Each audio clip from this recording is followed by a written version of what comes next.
similar to that of South Africa's Independent Power Producer Procurement Program in order to ensure that energy is procured competitively in line with the gazetted indicated tariffs, and the least cost of power development plan to ensure that price discovery is discovered by selecting only the least expensive power producers that meet the detailed technical and financial evaluation requirements after the bid rounds, and that is failure to which the auction will be deemed unresponsive. We eagerly anticipate a special motion this morning. This special motion is in regard to the consideration of a nominee for the appointment to the Ethics and Anti-Corruption Commission.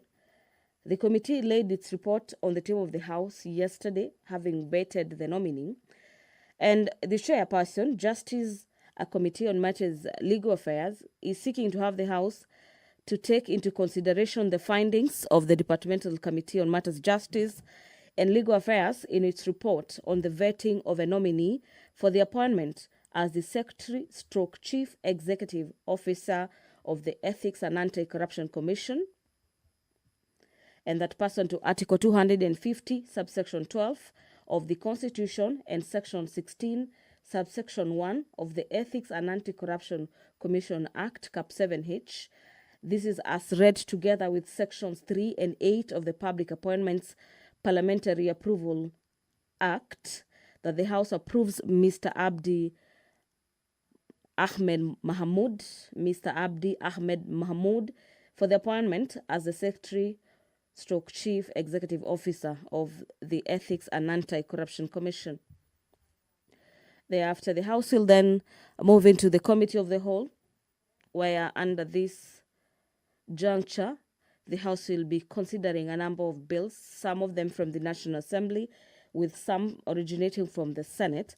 Given priority under the Committee of the Whole is the consideration of the Senate amendments to the Statutory Instruments Amendment Bill, National Assembly Bills Number 2 of the year 2024, by the Chairperson Committee on Matters Delegated Legislation, the Business Laws Amendment Bill, National Assembly Bills Number 49 of the year 2024, by the Leader of the Majority Party, and the Tax Procedures Amendment Bill Number 2, National Assembly Bills Number 46 of the year 2024, equally by the Leader of the Majority Party.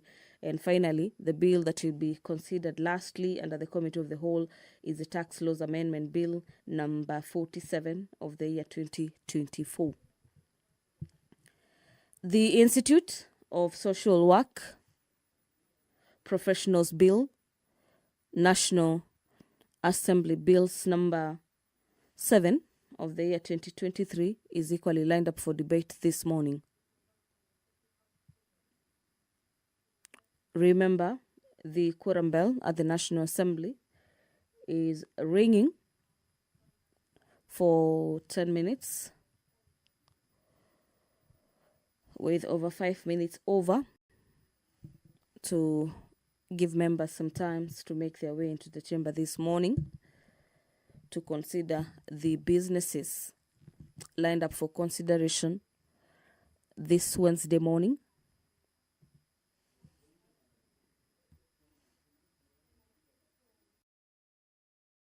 Wait for the number has been achieved on motion number 33 of the year 2024 is in regards to the supporting and promoting local fertilizer manufacturing industries by Honorable Samuel Atandi. The Honorable Member for Alego Usonga is seeking to have the National Assembly resolve that the national government, through the Ministry of Agriculture, Livestock and Development, supports and promotes local fertilizer manufacturing industries by investing in research and development to bolster the domestic fertilizer manufacturing sector. The national sensitization and support for combating sickle cell anemia and hemophilia diseases by Honorable Peter Nabulindo is yet a motion featuring heavily in today's order paper. Order, members. Quorum has been. We have the quorum. Please call the first order.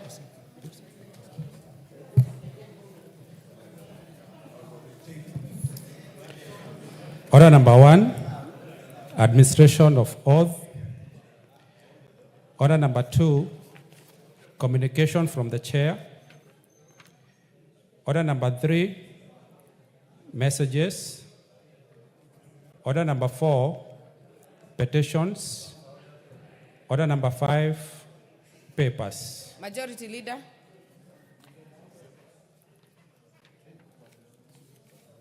Thank you very much, Honorable Speaker. Honorable Speaker, I beg to lay the following papers on the table of the House today, Wednesday, December 4th, 2024, in this morning sitting.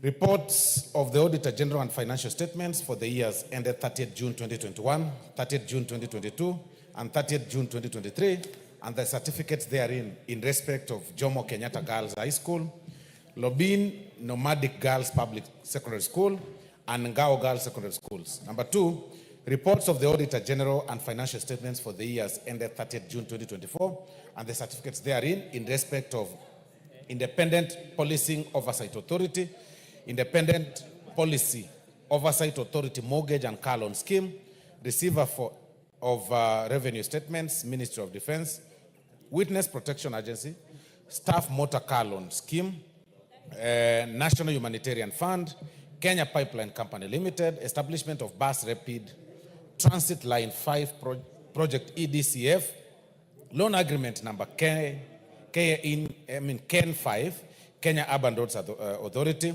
Horn of Africa Gateway Development Project Grant, credit number 6768 KE, State Department for Transport, Nairobi Intelligent Transport System, Establishment and Junctions Improvement Project Phase 1, ECDF Agreement Loan number KEN-C, Kenya Urban Roads Authority, Ethiopia Kenya Electricity Highway Project, ADB Loan number 21001 50027 Mariakani Substation Project ID number PZI FAO 044 Kenya Electricity Transmission Company Limited, Eastern Electricity Highway Project IDA credit number 5148 KE, AFD loan number CKE 103001B, ADF loan number 21001 527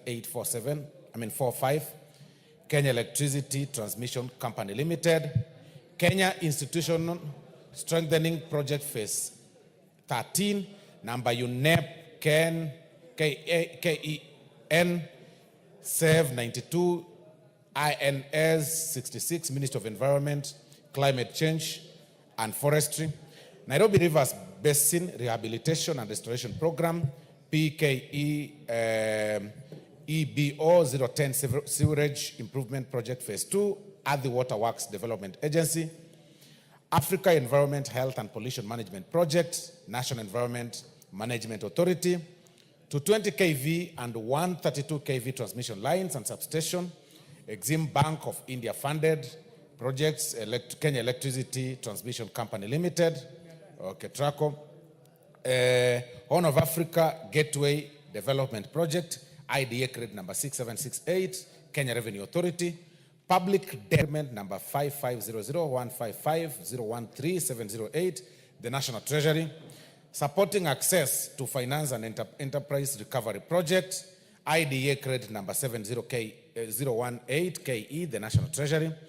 Rural Kenya Financial Inclusion Facility, RKFINFA, IFAD loan number 200004121 and IFAD loan number 200004122, the National Treasury, Kenya Social and Economic Inclusion Project number P164654, IDA credit number 63480 and grant number TFO A9527, National Drought Management Authority, Menengai Geothermal Project, agreement number 103801K Geothermal Development Company Limited, Bogoria Silali Geothermal Project, loan number 201366103 Geothermal Development Company Limited, Mwea Irrigation Development Project, loan agreement number KEP27 National Irrigation Authority, Kenya Social and Economic Inclusion Project, credit number 6348KE State Department for Social Protection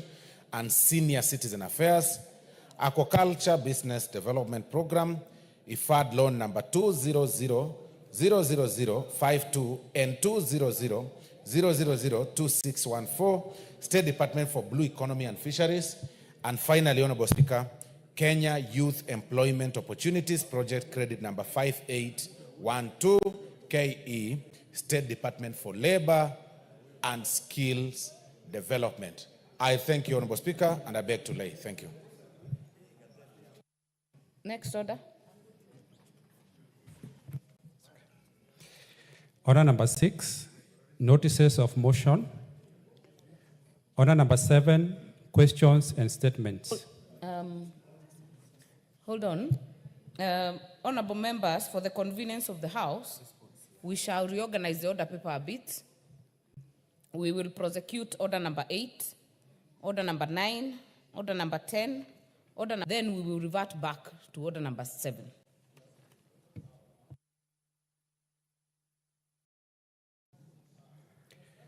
Order number 8, procedural motion, exemption of business from the provisions of Standing Order 43. Majority Leader.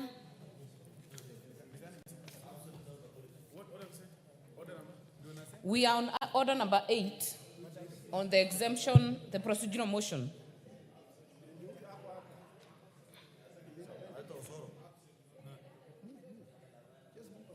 Thank you very much, Honorable Speaker.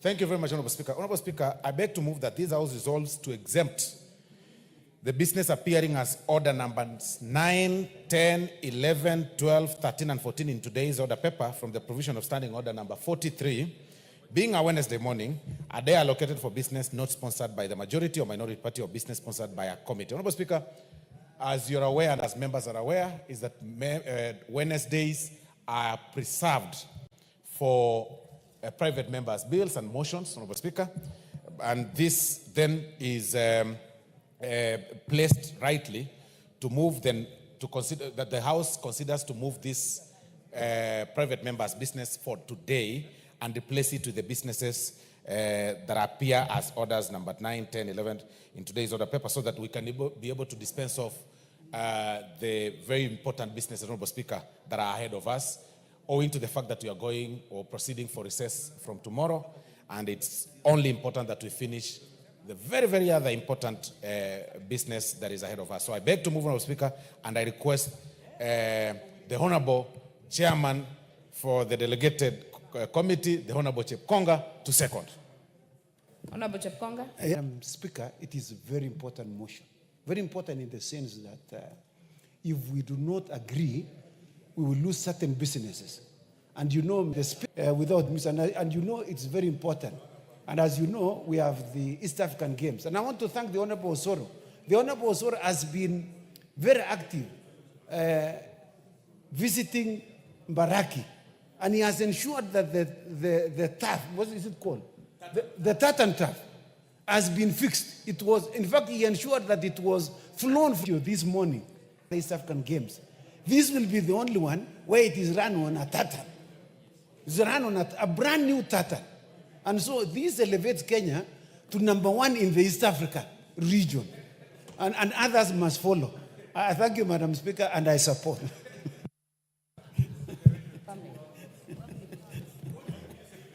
I hope, Honorable Chepkonga, that the performance would be as good as the facilities. Honorable members, I therefore propose that this House resolves to exempt the business appearing as order numbers 9, 10, 11, 12, 13, and 14 in today's order paper from the provisions of Standing Order 43, being a Wednesday morning, a day allocated for business not sponsored by the majority or minority party or business sponsored by a committee. Do I put the question? Honorable members, I therefore put the question that this House resolves to exempt the business appearing as order numbers 9, 10, 11, 12, 13, and 14, order Honorable Maingi, in today's order paper from the provisions of Standing Order 43, being a Wednesday morning, a day allocated for business not sponsored by the majority or minority party or business sponsored by a committee. As many as are of that opinion say aye. Aye. As many as are of a contrary opinion say nay. The ayes have it. Next order. Order number 9, motion. Consideration of Senate amendments to the Statutory Instruments Amendment Bill, National Assembly Bill number 2 of 2023. Question to be put.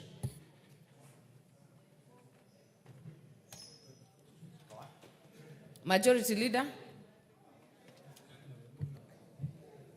Putting the question.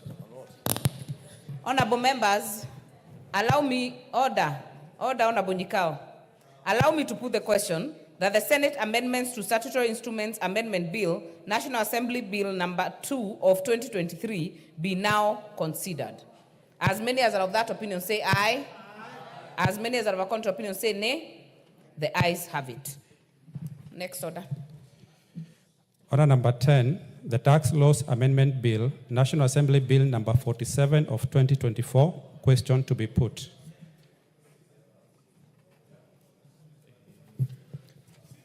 Honorable members, I put the question that the Tax Laws Amendment Bill, National Assembly Bill number 47 of 2024, be read a second time. As many as are of that opinion say aye.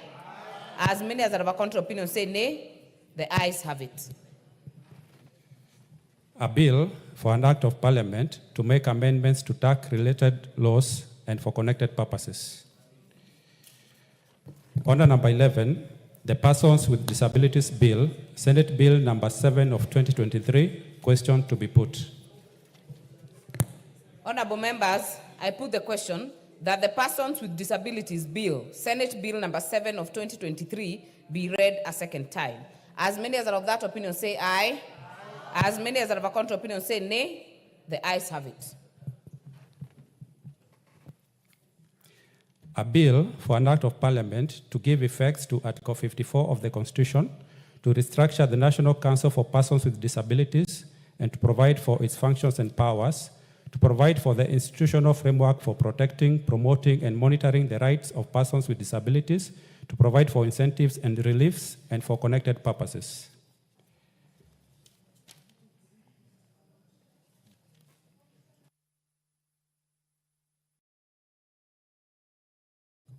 Honorable members, for the convenience of the House, we shall defer the putting of question under order number 12, and we will revert back to questions and statements under order number 8. But before then, I have a communication to make.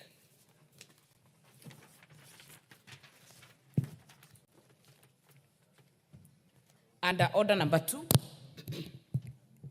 I have a communication on withdrawal of specific provisions in the Business Laws Amendment Bill, National Assembly Bill number 49 of 2024.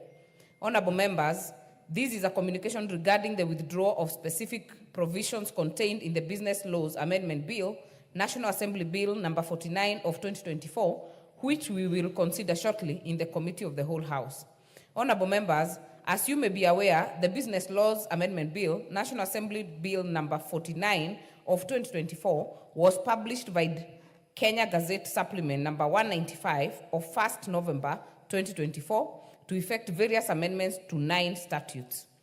The bill, which is sponsored by the Leader of Majority Party, was read a first time on 13th November 2024.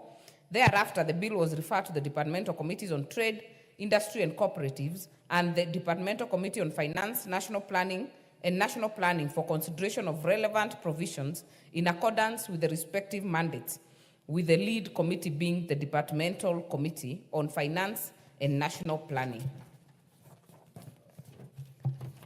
The Departmental Committee on Finance and National Planning tabled the report on the bill in the House on Monday, 2nd December 2024. Thereafter, the bill was considered and passed by the House at second reading on Tuesday, 3rd December 2024, and committed to the Committee of the Whole House. Indeed, as you may have noticed on today's order paper, the bill is scheduled for consideration in the Committee of the Whole House under order number 11. Honorable members, before the House proceeds to consider the bill in the Committee of the Whole House, I wish to notify the House that I have since received a request from the sponsor of the bill, the Leader of the Majority Party, via letter dated 2nd December 2024, seeking my consent for the withdrawal of the proposed amendments relating to the Scrap Metal Act, Cap 503, as contained in the bill. The amendments seek to alter the composition of the Scrap Metal Council. In the letter, the Leader of Majority Party note that the House recently passed the Statute Law Miscellaneous Amendments Bill, National Assembly Bill number 67 of 2023, which included amendments to the Scrap Metal Act Cap 503. In passing the Statute Law Miscellaneous Amendment Bill, National Assembly Bill number 67 of 2023, the House amended the very same provision that is now contained in the Business Laws Amendment Bill 2024 and referred it to the Senate for consideration. According to the leader of the majority party, it will be untidy to consider amendments to Section 4 of the Scrap Metal Act, Cap 503, while the Statute Law Miscellaneous Amendment Bill, National Assembly number 67 of 2023, awaits consideration by the Senate. Honorable members, having considered the justification by the leader of the majority party, I have acceded to his request to withdraw the provisions relating to the Scrap Metal Act Cap 503 as contained in the Business Laws Amendment Bill, National Assembly Bill number 49 of 2024. In this regard, the bill will therefore be proceeded with in the Committee of the Whole House without reference to the withdrawn provisions and will be considered as though the withdrawn amendments were not part of the bill ab initio.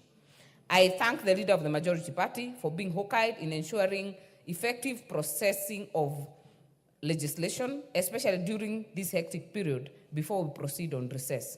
The House is accordingly guided. We go back to order number 7. Order number 7, questions and statements.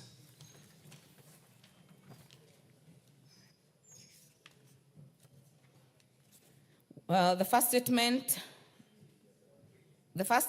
will be, the first statement will be by Honorable Member for Dagoretti North, as annexed in the order paper. Honorable Beatrice Elachi, if not in the House, it is dropped. The next statement will be by Honorable Anjiko Mohia. I'm present. Thank you, Honorable Speaker. Honorable Speaker, pursuant to the provision of Standing Order 44-2C, I rise to request for a statement from the Chairperson of Departmental Committee on Energy regarding the connection of transformer delivered to Kipipiri Technical and Vocational College in Kipipiri constituency. Honorable Speaker, in February 2024, the Kenya Power and Lighting Company, KPOC, delivered a transformer to the Kipipiri Technical and Vocational College as part of the electrification efforts in the constituency. However, despite the progressive step, the transformer is yet to be connected to the grid. This has severely impeded the institution's ability to run critical training programs, particularly those requiring electrical equipment and modern technology. Furthermore, this situation has hindered the college from achieving its objective of equipping young people with the skills necessary to compete in the job market. It is worth noting that the technical and vocational training institutions play a pivotal role in fostering innovation, entrepreneurship, and individual growth. The lack of power supply therefore undermines not only the development of Kipipiri Technical and Vocational College, but also the board of time. And noting that we are ending this session on Friday, and noting that this transformer was delivered back in February, the school closed in April, they closed in August, they have closed in December. I see the Chair for Energy is in the House. Can you give an undertaking? Honorable Speaker, if you allow me, I've had a discussion with the Ministry and also Kenya Power on the same issue. And I want to confirm to the House that this particular transformer, currently the technical college is served by 200 kV transformer, which also serves the community. And Honorable Kenya Kawaya, Power has made an undertaking. Chair of Energy, yes. Do you have it written? No, Honorable Speaker, you remember the substantive speaker ruled that you do not have to wait if you have the answer, because you really must understand your ministry.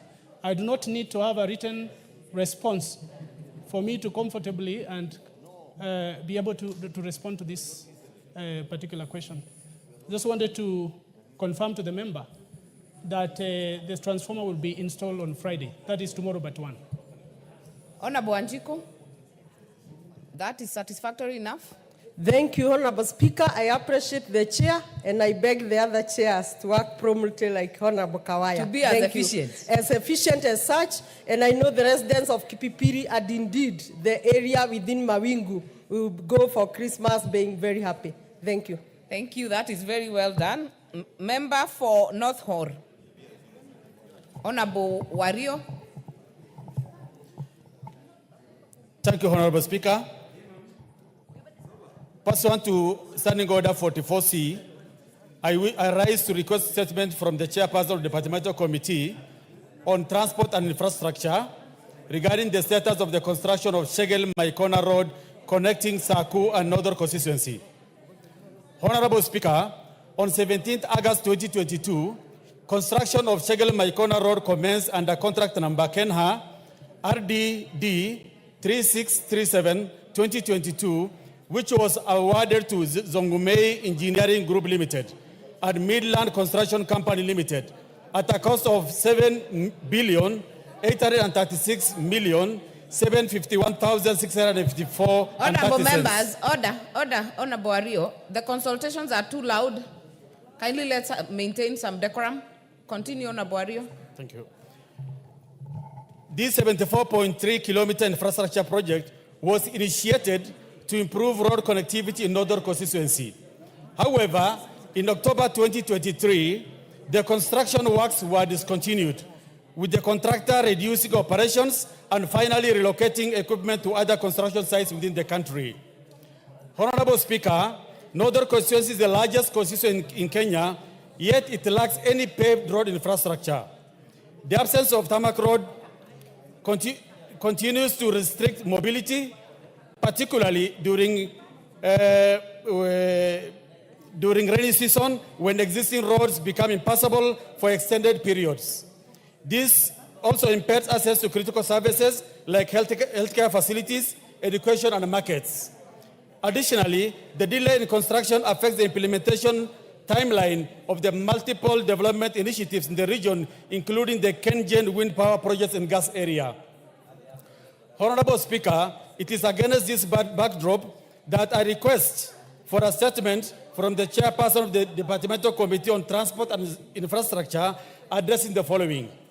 Report on the status of the Shegel-Maikona Road construction, including the financial and administrative factors that have led to the delay in the construction. And finally, interventions by the ministry to ensure the completion of this critical road infrastructure, including the revised project implementation schedule with the specific completion dates. Thank you, Honorable Speaker. This statement is to the Committee on Transport and Infrastructure. Honorable GK, are you as efficient as Honorable Kawaya? Do you have the response? I don't have the response right away, Honorable Speaker, but if I'm given time, I will respond as soon as we are back after recess. Honorable Wario. Honorable Speaker, this issue was raised several times and also had discussion with His Excellency and also the ministry. So I really need if this information can be sorted and probably responded by tomorrow. Because it's a factor that really affects the people of North Hor. I will commit it to the committee.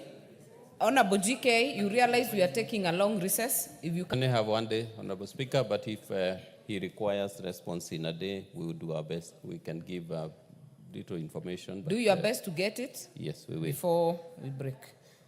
We have some responses from some committees. Number one, again, the question by Honorable Ade Wario to be responded by the Chair, Agriculture Committee.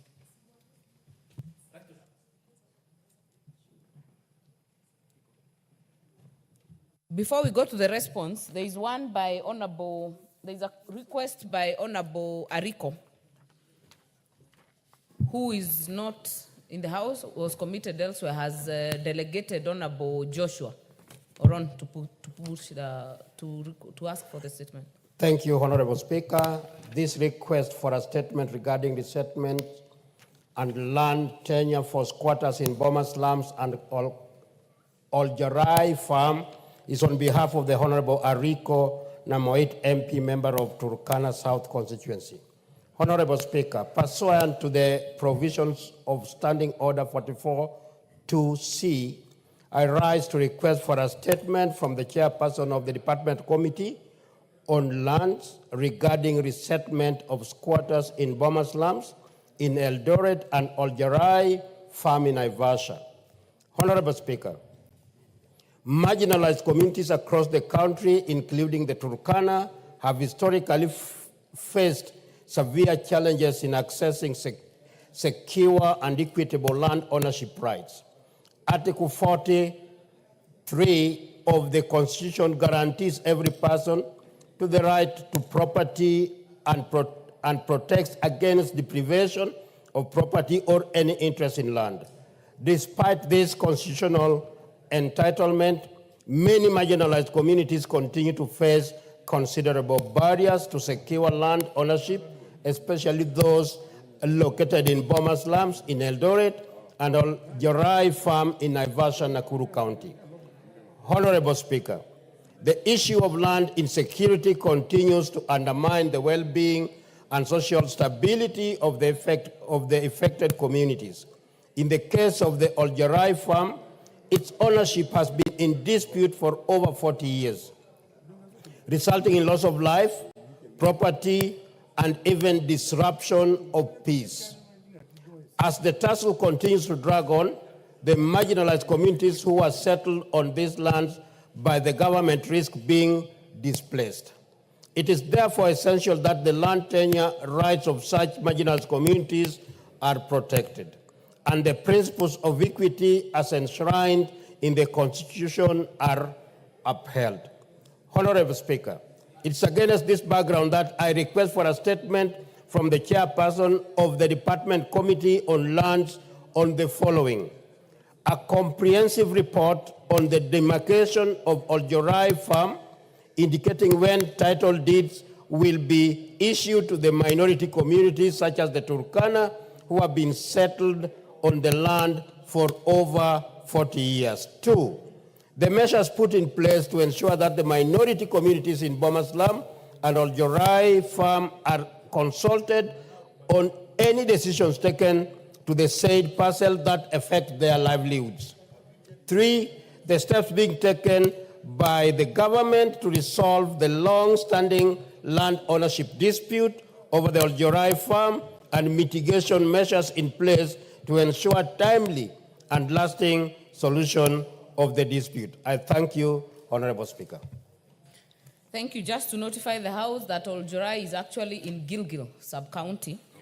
And I know some members have come to me, including the member of Narok East, asking why, because I had raised it as a petition yesterday. This is a statement, and it has its own life also. So it will be committed to the Committee of Lands. We'll go now to the responses on food crisis in arid and semi-arid areas by Honorable Ade Wario, Committee of Agriculture, Honorable Brighton.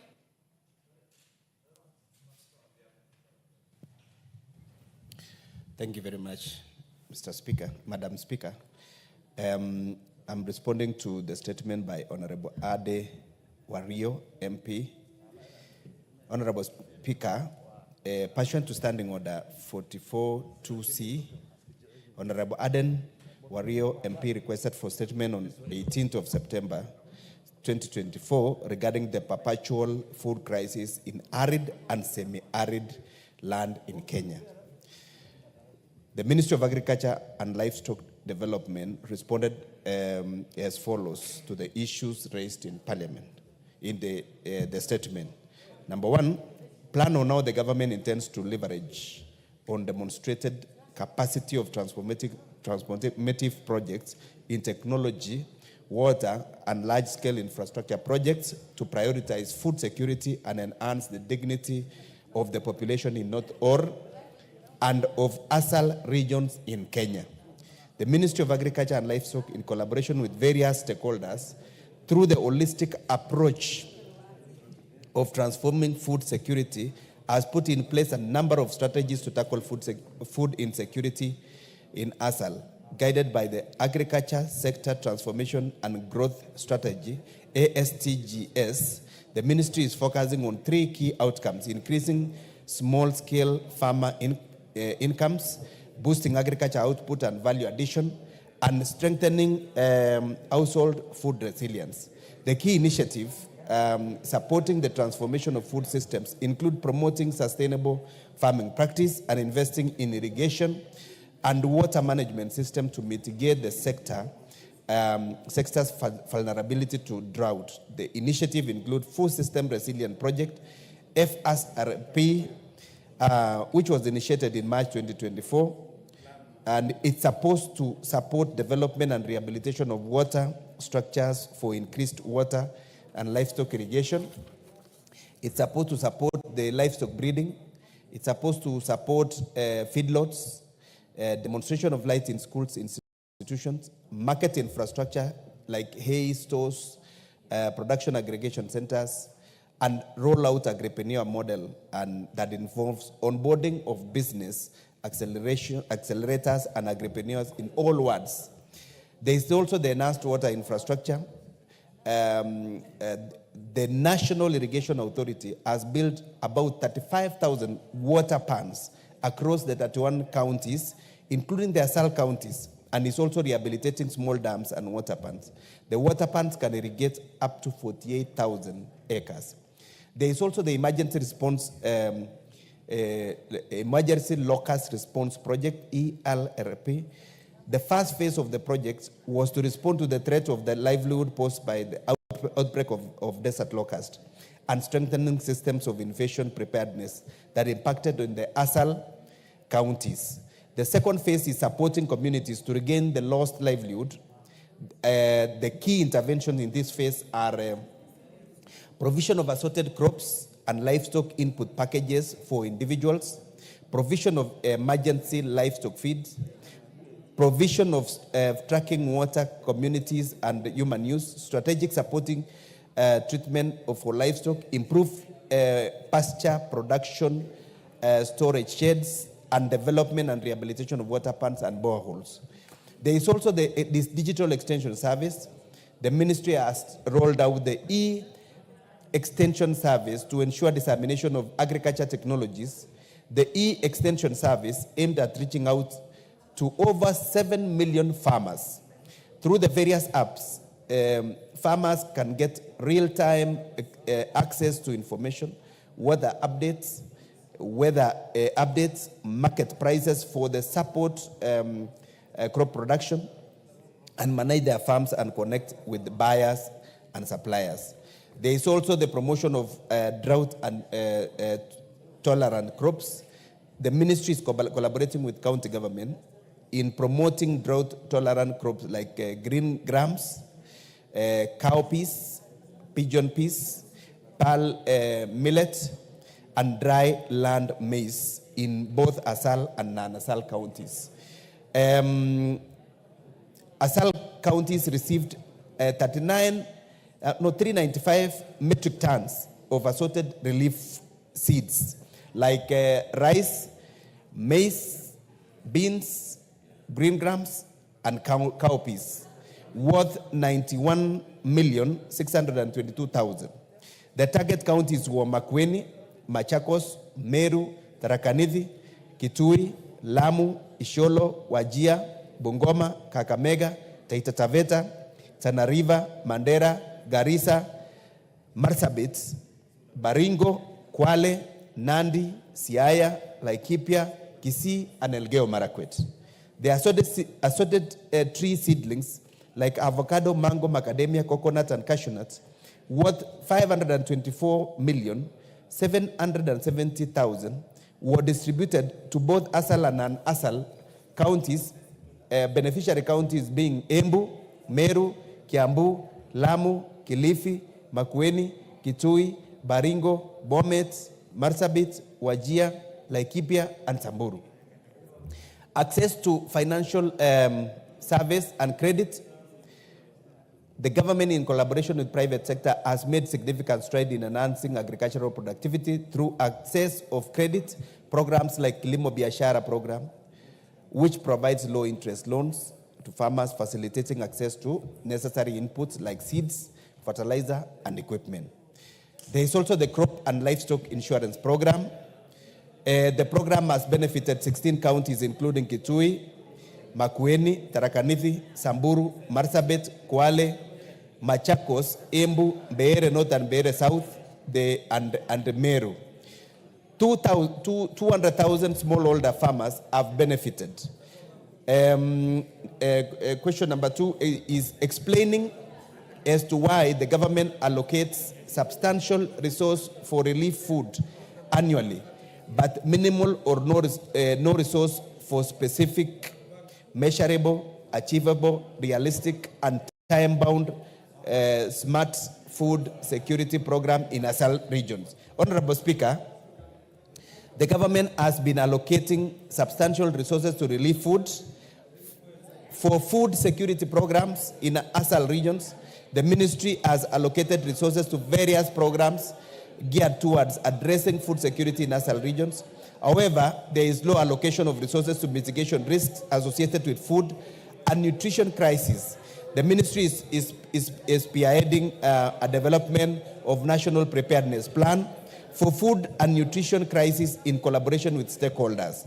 Question number 3, response number 3, a comprehensive report on all food security and drought resilient projects with corresponding budgets by both government and donor-funded projects that have been implemented or are ongoing in North Ore constituency and other regions. Honorable Speaker, the government approved funds for payment of salary arrears for employees of state-owned sugar companies. However, the funds are yet to be released due to lack of exchequer. They will be released as soon as the money is available. Statement number 4 that was sought is a comprehensive report on the status of sourcing a strategic partner to invest in the restoration of the company to profitability, hence improving the welfare of smallholder sugarcane farmers and employees of Sony Sugar. Hold on. Honorable Brighton, that's the next statement. You have finished with one statement. Let us hear Honorable Ario whether he's satisfied. Take your seat, Honorable Brighton. Thank you, Honorable Speaker. I've clearly listened to the response by the ministry. But unfortunately, the responses are inadequate and not satisfactory. If you look at the amount of money that has been allocated year in, year out, for the last several years, billions of money have been allocated for ASAL, especially for food security. But if you look at what happens every second year when you're experiencing drought in this country, we lose millions of livestock. People are dying. So the interventions that has been planned for is not really reflecting on the ground, as not really supporting the communities to be able to transition from doses of relief food to be food secure. So basically, I strongly feel that the amount of resources allocated is not really translating on the ground and it's not meeting the needs of the people in ASAL. So on this matter, I really request for the ministry to give us a concrete plans and strategies with timelines on when pastoralist communities in the ASAL will be made to stand on their own, produce their own food, and able to feed it. Because if you look at the ASAL of this country, the land is immense. Water potentials are quite immense. And the ASAL of this country can really feed this country. Instead of always giving us food, we really need the government to invest in infrastructure, in food security, so that pastoralist communities are able to produce their own food and feed this country. Thank you, Honorable Speaker. Honorable Brighton. Sorry, there was a mix-up with regards to question number 3. No, the response number 3 and 4. It's continued with the sugar thing. And I think they were asking about comprehensive report on food security and drought resilient project. But my response to... So are you confirming you haven't responded to number 3? Yes, number 3, response to number 3 and 4. Number 3 and 4, because I don't have the original request for statement. I only have number 1, 2, response to number 1 and 2. Number 3 and 4, I don't know whether in the original request, whether there was number 3 and 4, because they have continued with the issues of sugar, which will be responded to. Honorable Ario, the issue of Sony Sugar is totally different. It's a question by Honorable Awino. It's totally different. That's not mine, yes. Yes. So, Honorable Ario, can you confirm if all the questions have been responded to? Because the clarification you have sought is not on the questions, it's on the visibility of the allocated funds on the ground. Honorable Speaker, what I said, first, the issue of sugar is not my question. Secondly, what I wanted is, we wanted, over the years, if you look at what has been allocated and what has been implemented on the ground, it's not really commensurate.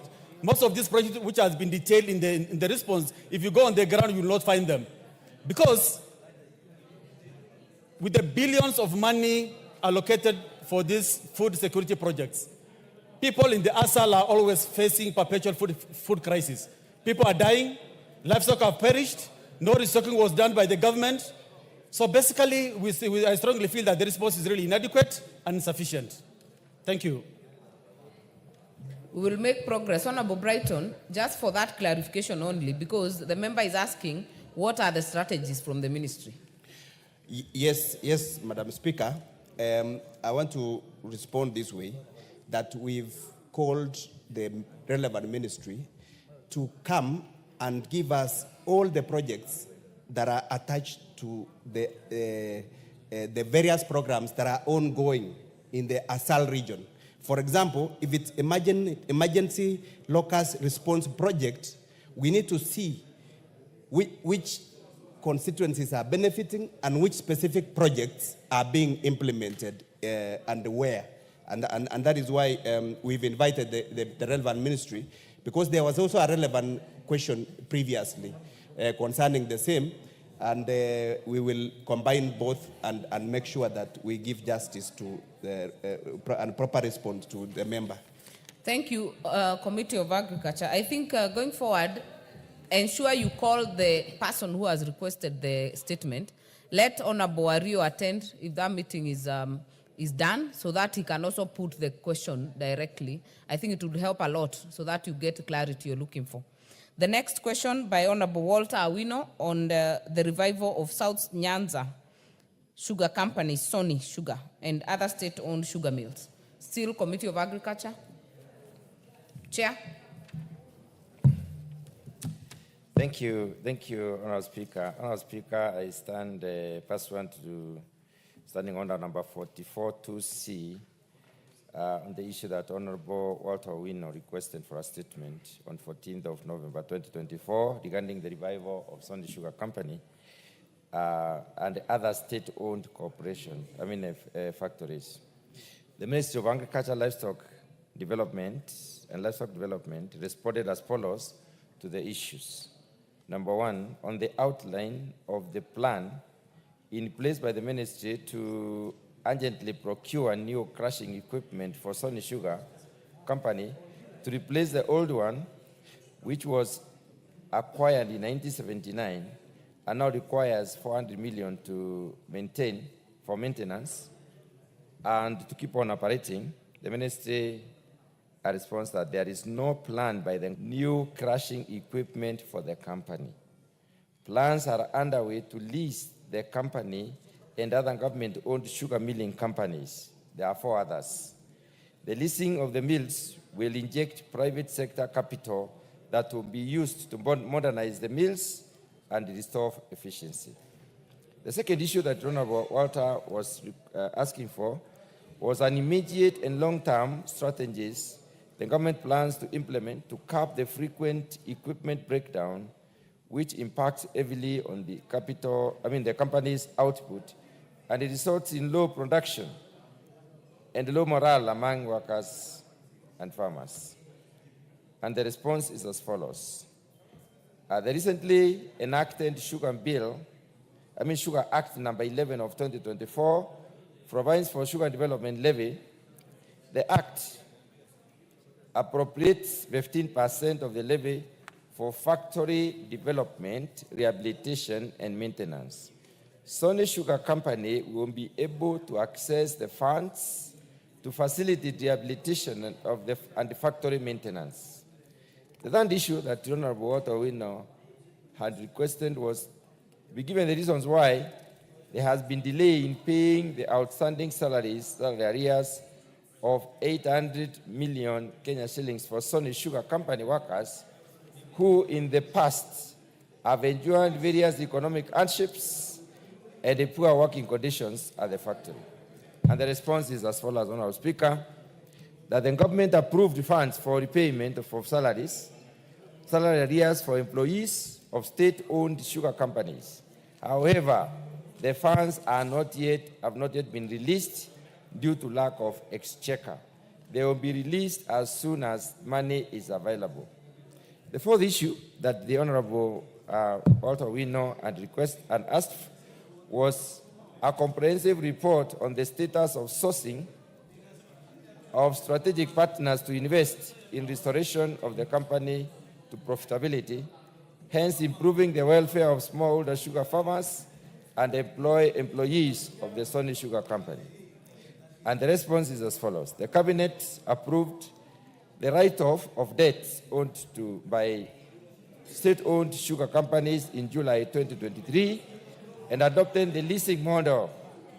Parliament approved the write-off of the debts, payment of suppliers, farmers, employees, and arrears in September 2023.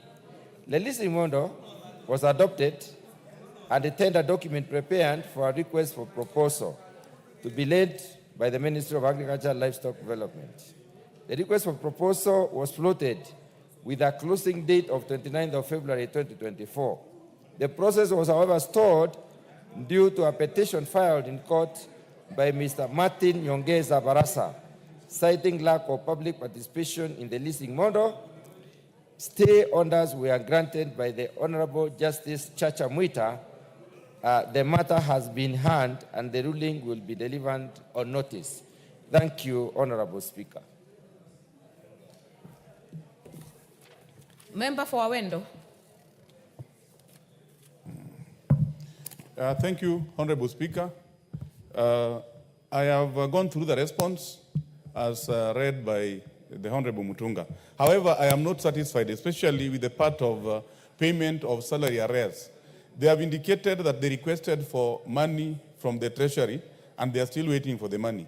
Madam Speaker, they have not given us an indication on when this money is likely to be released or be paid to the farmers, considering that the farmers have been waiting for the same money for over 5 years, Madam Speaker. So I think it would be important if we get an indication on when these monies will be released, instead of telling us that they requested for money from the exchequer and they are still waiting for the same. And on the issue of leasing or rehabilitation of these factories, let us wait for the court ruling, which they said is supposed to be coming soon. Thank you, Madam Speaker. Honorable Mutunga, do you have the when? Honorable Speaker, what the ministry says is that money is apportioned but not released. They do not have exchequer. And the exchequer is an ongoing concern. It's not something that they can give a definite date. I'm not defending the ministry, Honorable Speaker, but I will forward the request to the ministry to expedite the push for release of the exchequer so that they can pay this, the workers. Thank you. Member for Awendo. Thank you, Madam Speaker.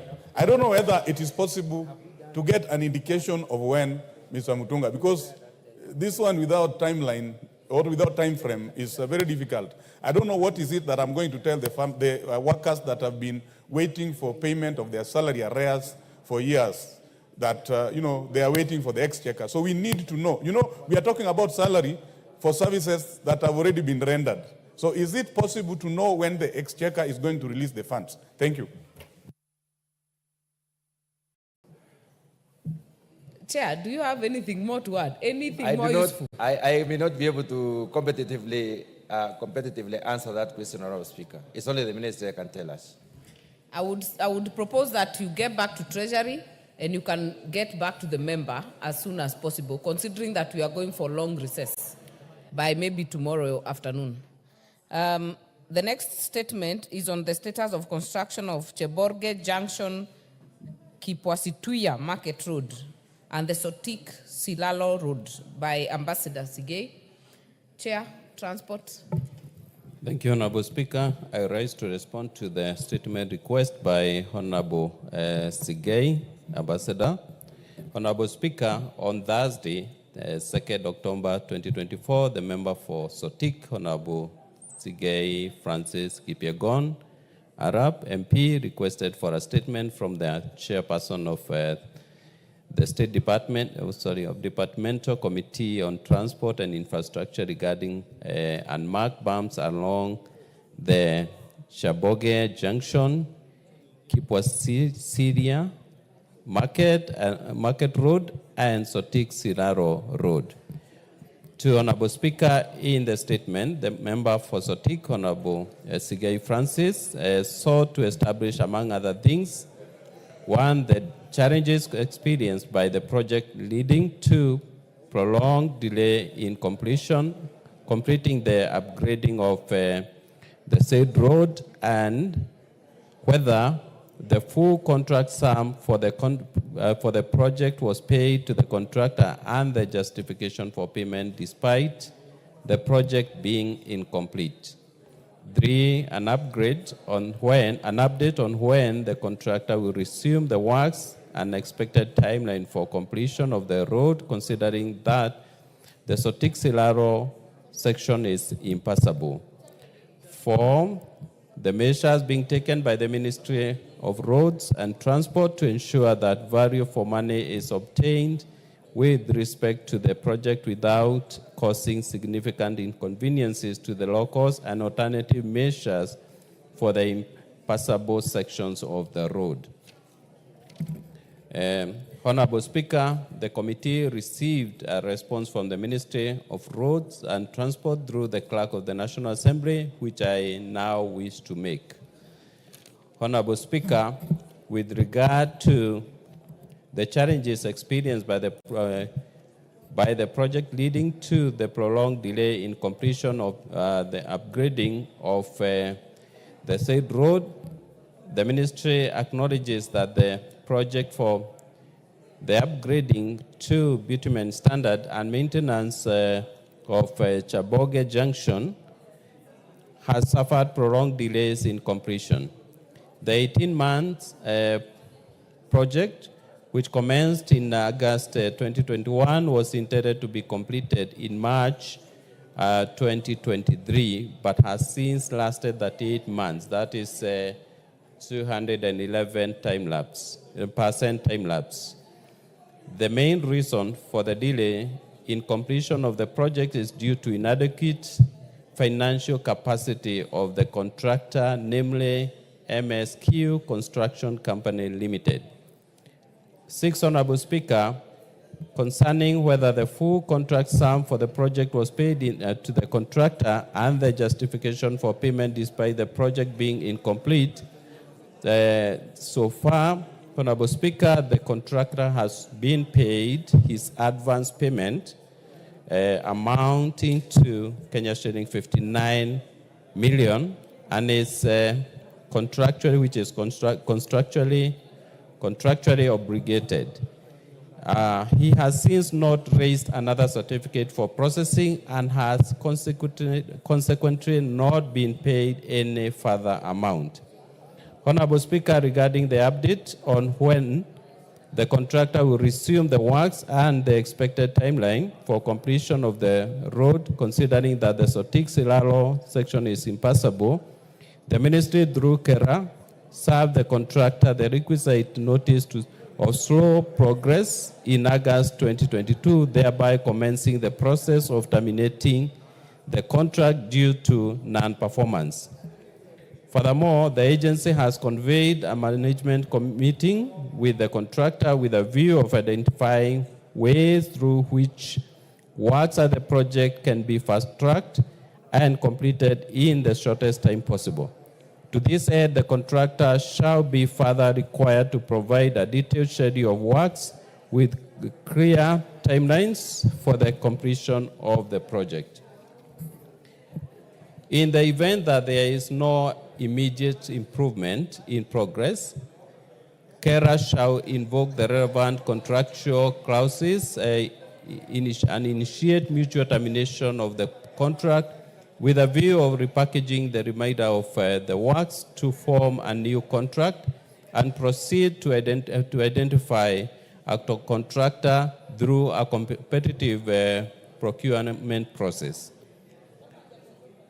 Honorable Speaker, with regard to the measures being taken by the ministry to ensure that value for money is obtained with respect to the project without causing significant inconveniences to the locals and alternative measures for the impassable section of the road, I would like to submit that the ministry commits to ensure that all works on the road adhere to acceptable engineering standards without fail to guarantee value for money at the project.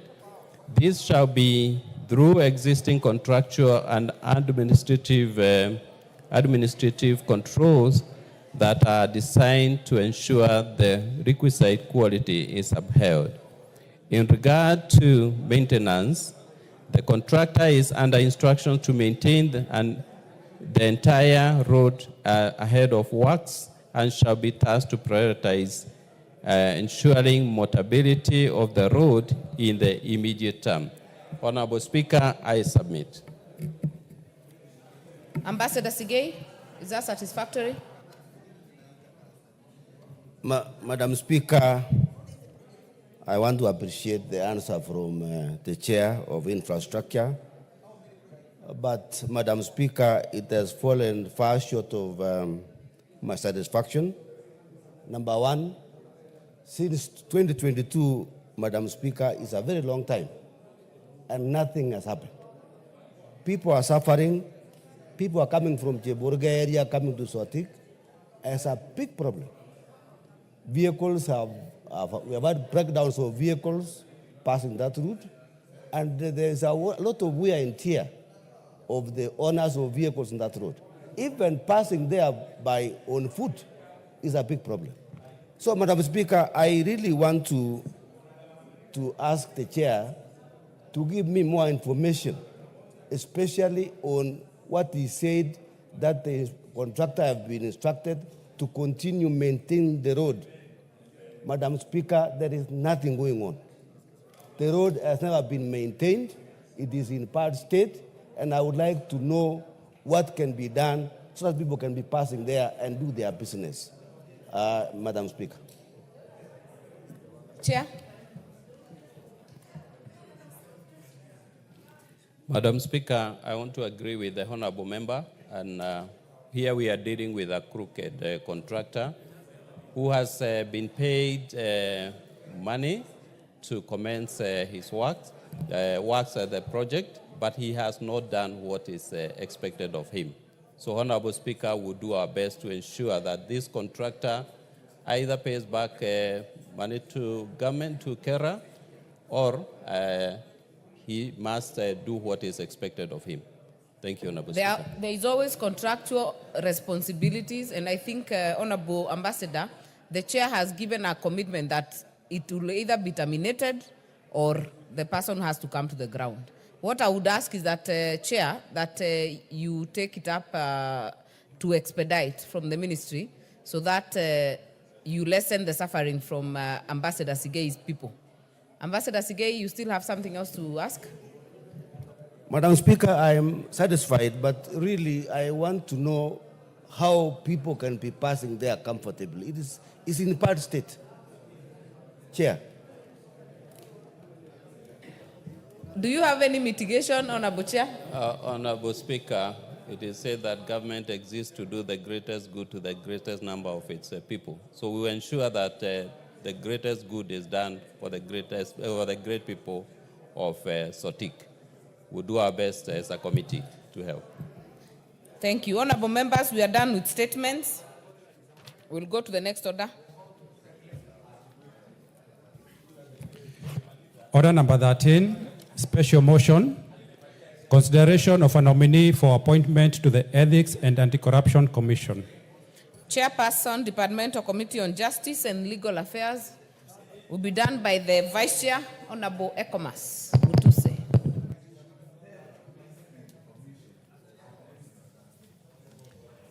Thank you, Madam Speaker. I rise to move the following motion: that taking into consideration the findings of the Departmental Committee on Justice and Legal Affairs in its report on the vetting of a nominee for appointment as the Secretary and Chief Executive Officer of the Ethics and Anti-Corruption Commission, laid on the table of the House on Tuesday, 3rd December 2024, and pursuant to Article 250, Sub-Article 12 of the Constitution and Section 16(1) of the Ethics and Anti-Corruption Commission Act, Cap 7H, is read together with Section 3 and 8 of the Public Appointments Parliamentary Approval Act, Cap 7F. This House approves Mr. Abd Ahmed Mohamed, MBS, for appointment as the Secretary and Chief Executive Officer of the Ethics and Anti-Corruption Commission. Madam Speaker, just briefly to state that the nominee, Mr. Abdi Mohamed Mahmoud, appeared before the Justice and Legal Affairs Committee, and the Justice and Legal Affairs Committee is satisfied that the nominee was recruited through an open, transparent, and competitive process in accordance with the relevant provisions of the law.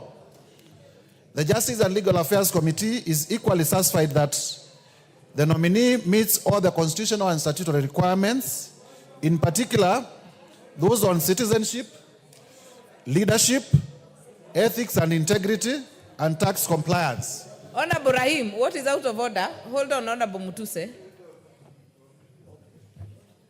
Thank you, Madam Speaker. Madam Speaker, I would want the chair to repeat the name because I think he has read the wrong name, which is not in the order paper. Honorable Mutuse, you know, unlike the other time you are moving to remove someone from office, this you are putting into office, so be factual. I am not sure the member was listening because I read the name of Mr. Abd Ahmed Mohamed, MBS, and that is what is in the order paper. That is what in the order paper. It has been Honorable Rahim. It is not Mohammed, it's Mohamud as on the order paper. In case of any doubt, the nominee who was vetted by the Justice and Legal Affairs Committee and who is in the order paper today, seeking approval of the House, is Mr. Abd Ahmed Mohamed, MBS. Continue, Honorable Mutuse. So as I was saying, the Justice and Legal Affairs Committee is satisfied that one, the nominee was recruited through the correct statutory procedure. He was recruited openly, he was recruited transparently, and he was recruited competitively, and therefore satisfies the relevant provisions of the law. The Committee on Justice and Legal Affairs is equally satisfied that the nominee met the constitutional and statutory requirements for the appointment to the position of Chief Executive Officer of the Ethics and Anti-Corruption Commission, in particular, the provisions of the Constitution on citizenship, on leadership, on ethics and integrity, on tax compliance, as well as obligations to the Higher Education's Loans Board. We are also satisfied that the nominee has the relevant abilities, experience, qualities, and meets the needs of the office to which he has been appointed. Madam Speaker, for the benefit of members, the nominee has worked at the Ethics and Anti-Corruption Commission for the last 19 years, occupying different positions as a senior investigator, as Director of Investigations, and currently as a Deputy CEO. He is the first Chief Executive Officer to be nominated and if approved to get office who has been working in EACC internally. The rest have all come from outside.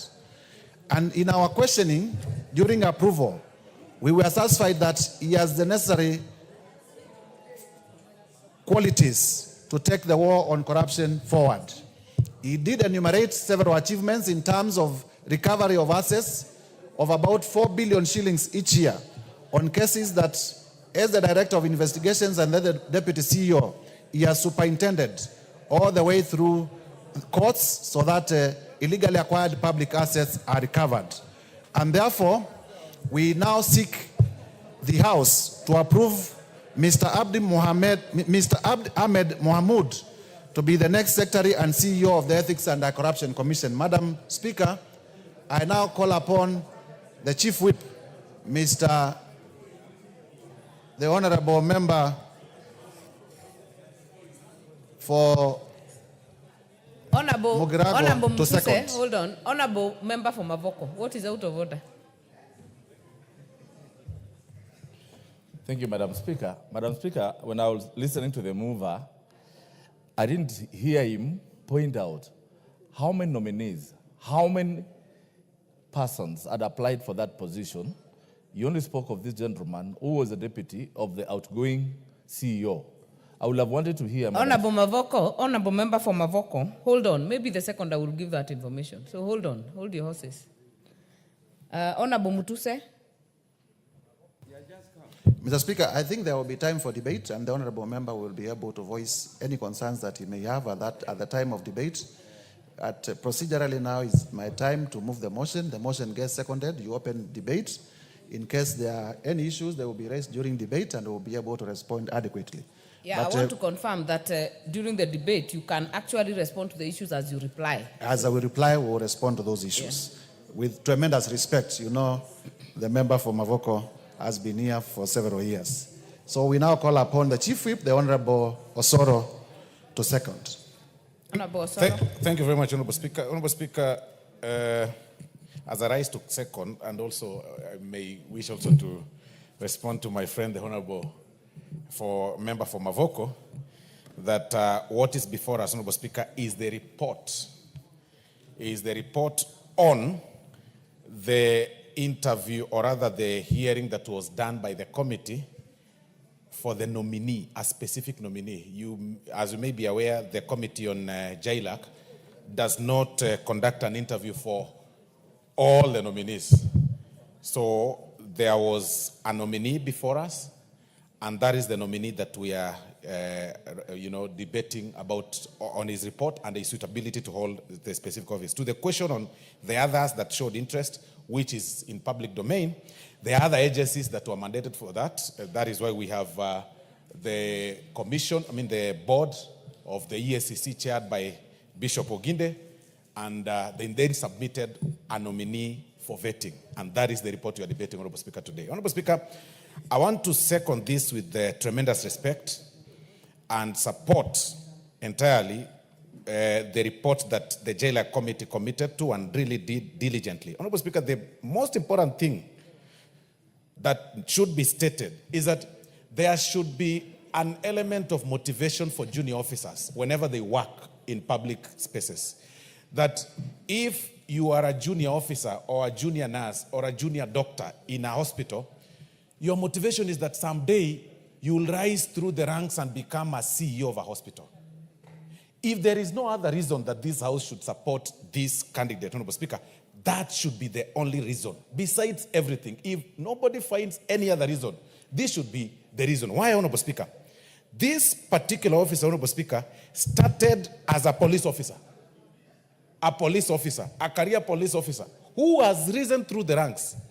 As a police officer, you all know the responsibilities of a police officer is to investigate, to do arrests, to take suspects to court.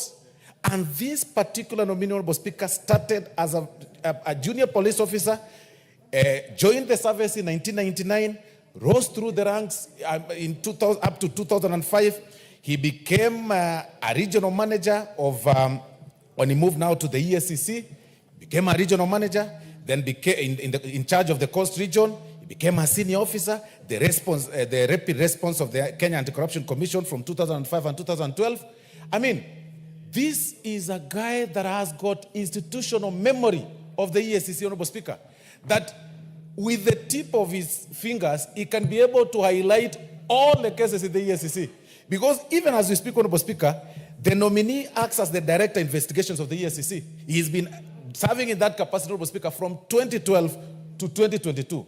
Honestly, what other motivation would you give a junior officer in the EACC other than promoting or rising or having this very senior officer rise through, become the CEO of that particular place, serve in his capacity as CEO, reorganize the structure because he knows the history, he has the facts in the office, and that is, Honorable Speaker, there wouldn't have been a better candidate to serve in this capacity, Honorable Speaker. And that is why when we looked at this report, Honorable Speaker, when we looked at his CV, we looked at his history, we looked at the way he handles questions and the way he answers, then we looked at his PR, the way he talks to people, because an investigator is not just a commander. He's a person that really needs to be a person who's got some very good public relations as they do investigation.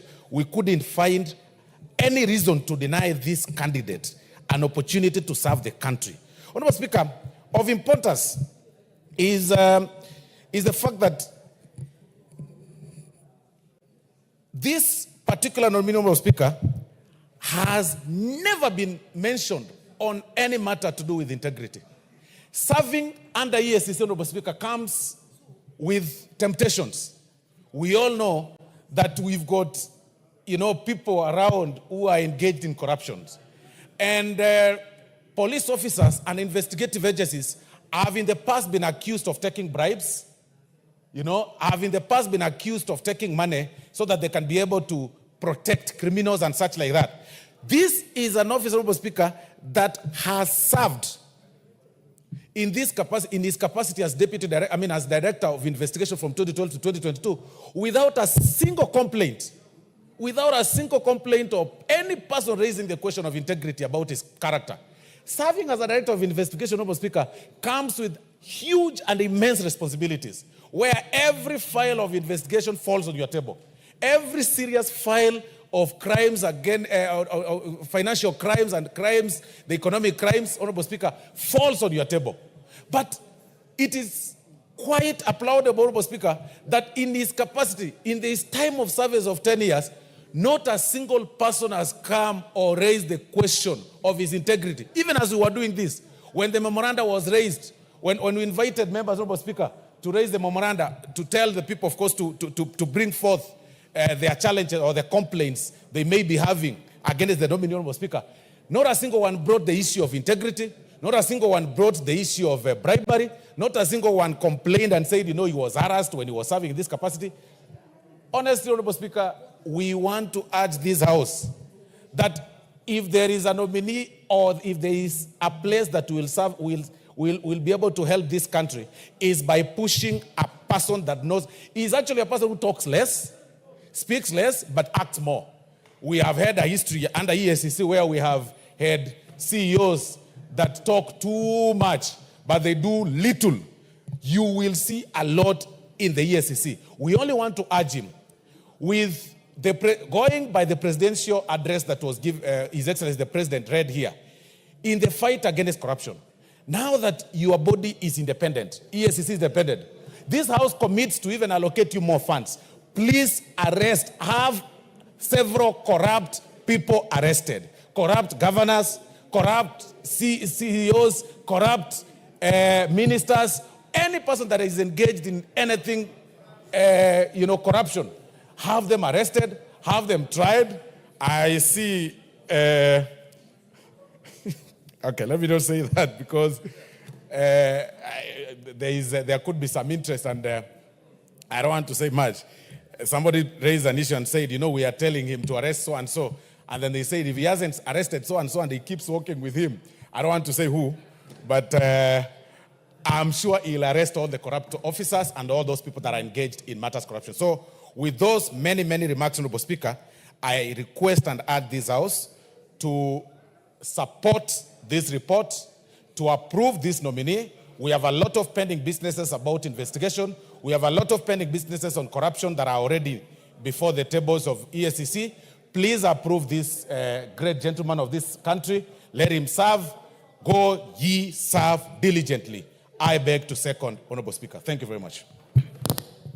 Honorable members, I therefore propose a question that, taking into consideration the findings of the Departmental Committee on Justice and Legal Affairs in its report on the vetting of a nominee for appointment as the Secretary/Chief Executive Officer of the Ethics and Anti-Corruption Commission laid on the order, Honorable Anjala, order, laid on the table of the House on Tuesday, 3rd December 2024, and pursuant to Article 250(12) of the Constitution and Section 16(1) of the Ethics and Anti-Corruption Commission Act, Cap 7H, as read together with Section 3 and 8 of the Public Appointments Parliamentary Approval Act, Cap 7F, this House approves Mr. Abdi Ahmed Mohamud, MBS, for the appointment as the Secretary/Chief Executive Officer of the Ethics and Anti-Corruption Commission.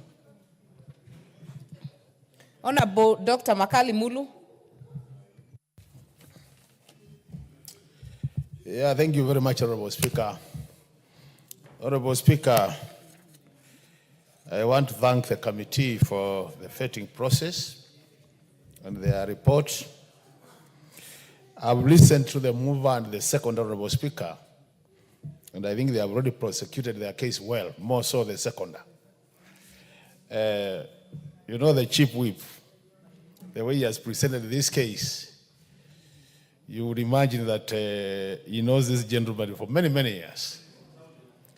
But I do agree that it is important for the country to see those people who have grown within the system being promoted. It gives them a lot of morale to work hard. It gives them hope because they know that one day you can be the CEO of the institution if you have just grown in the ranks, Honorable Speaker. And what is very interesting about this particular officer is that he has been in the investigative department for many, many years. So I know he knows what is supposed to be done. But Honorable Speaker, I want to share some statistics so that even as we approve this particular officer, because personally I have no problem with him taking over the position, but I think we need to put some statistics out there so that he knows what will be facing him in the very near future. Because I think, Honorable Speaker, the best way to test whether an institution is working is what Kenyans say about it. Honorable Speaker, every year, through Transparent International, we do conduct what we call Corruption Perception Index. Every year it comes out. And honorable members, it's important for you to note the following. The 2023 CPI, Corruption Perception Index for Kenya, where the range was from 0 to 100, where 0 means highly corrupt, and 100 stands for very clean. Kenya scored that one out of that range, way below the half mark, which means we are in the class of highly corrupt. In terms of countries, honorable members, Kenya was ranked 126 out of 180 countries. And that's what it says about this institution. We know, honorable members, corruption is a serious, serious problem to many countries. Why is it serious? It is serious because it diverts the resources, public resources, to the pockets of very few. And in that case, you are not able to grow the economy. You are not able to address issues of poverty. So, what it means, honorable members, is that this gentleman called Mr. Abdi Ahmed Mohamed, who is an insider and who knows a lot, he needs to be very much aware of these statistics. So as he takes over, the expectation of this House and the expectation of Kenyans would be able to see the CPI improving for this country. And the chief whip, I think it is important we note the baseline where he is starting. He is starting at the position 31, it is starting at the position 126. So that in 5 years, in 10 years, we'll be able to be able to measure his performance. And if we go that way, we'll be helping this country. So I really have no problem with this, him taking over the position, but I thought it is wise to share these statistics. But the last thing, Honorable Speaker, as I see it after supporting, Honorable Speaker, if you look at what has been happening in this country, the EACC and the DPP, the so-called Office of the Director of Public Prosecution, we have seen some exchange of letters which are not good for this country. And many years, we have been pushing that the EACC is given some prosecutorial powers so that they can investigate, arrest, and prosecute. But we know our constitution does not allow that. So that is a challenge which, to some extent, has to be addressed, Honorable Speaker, if we have to give teeth to this EACC. With those many remarks, Honorable Speaker, I support the appointment of Abdi Ahmed Mohamed and wish him well as he proves these statistics. I submit. Major Bashir.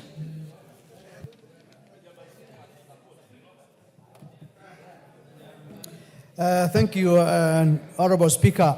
Honorable Speaker, first and foremost, I want to thank the Committee of Justice and Legal for a good report that they have presented, well articulated. And I want to, at the forefront, support the approval of Mr. Abdi Ahmed Mahmoud as EACC CEO. Honorable Speaker, this candidate or this individual has worked in EACC for a number of years. Actually, is an individual that has grown through the ranks to become the deputy CEO of the same institution. That gives hope to many Kenyans that you can rise from the bottom all the way up and be recognized and be appointed. Mr. Abdi has previously served as an investigator several years back. Over the years, he has never had integrity issues as he performs his duties. Mr. Abdi is a soft-spoken, but I know he can bite. I want to echo what the other Honorable have said on the issue of EACC's powers to prosecute. Remember, some times back, there were issues between the DPP and EACC. EACC work is to provide the file sent to DPP. That means they don't have prosecutorial powers. But remember,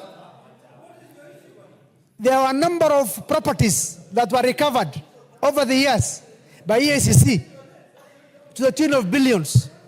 And that docket was under Mr. Abdi Ahmed Mahmoud.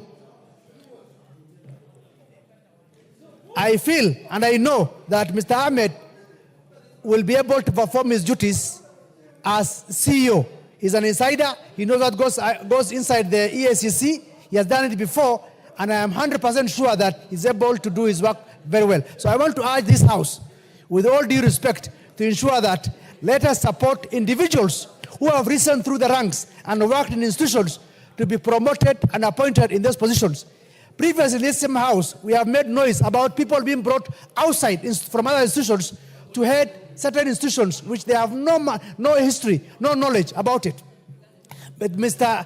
Abdi has vast knowledge of EACC, and he has done it his work well before being appointed as deputy CEO. Before his appointment or this nomination, he was the deputy CEO, just a heartbeat away from a CEO's position. That tells you he has performed very well and he can still perform as CEO.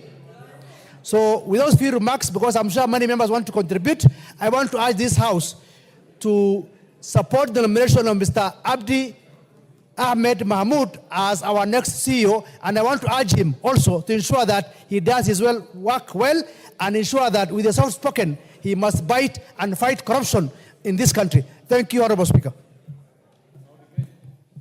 Member for Keses? If not in the House, we'll have the member for Buri.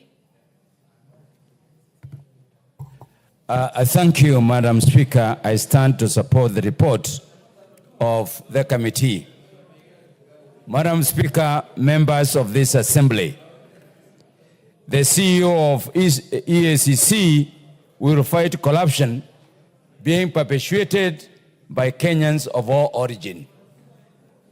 Madam Speaker, let us not try to look at Mr. Abdi as a Kenyan from a certain region. Madam Speaker, the mistake that we are going to do is to start now profiling some areas on some people. Let's look at Abdi as a Kenyan who deserves to serve this country. I'm convinced beyond reasonable doubt that Mr. Abdi has distinguished himself academically.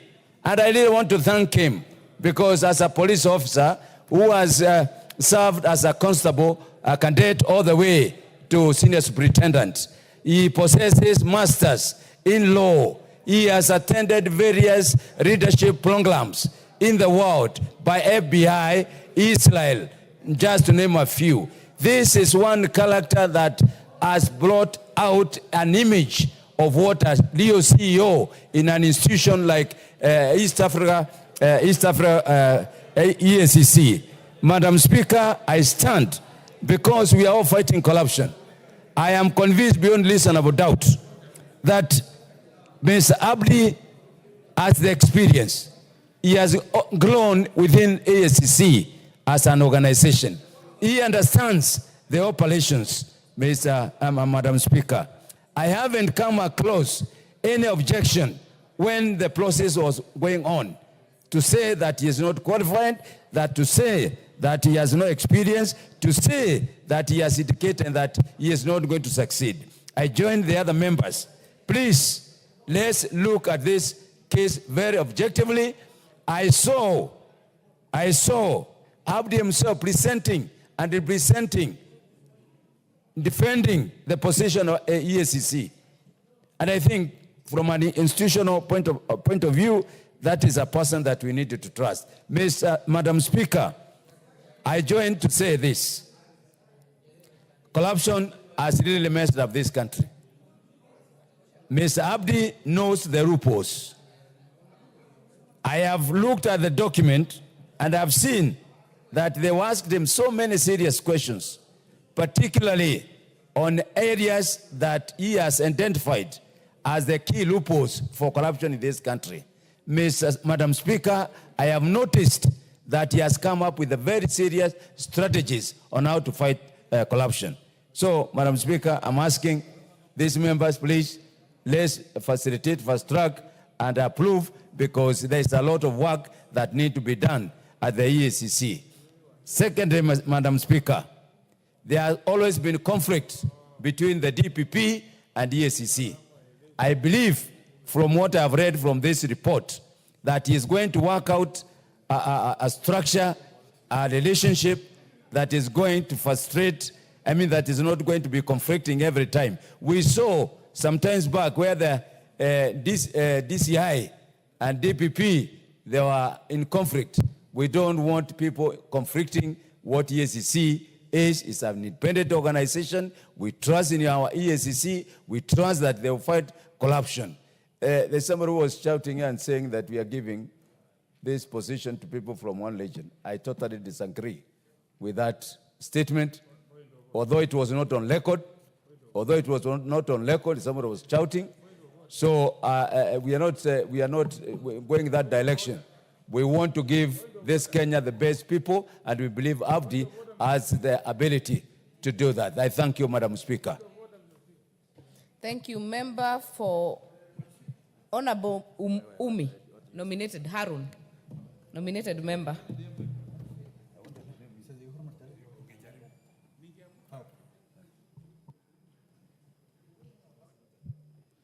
Thank you, Speaker, for the chance. I just want to thank the committee for the great work they've done in considering this particular candidate for the position of CEO EACC. And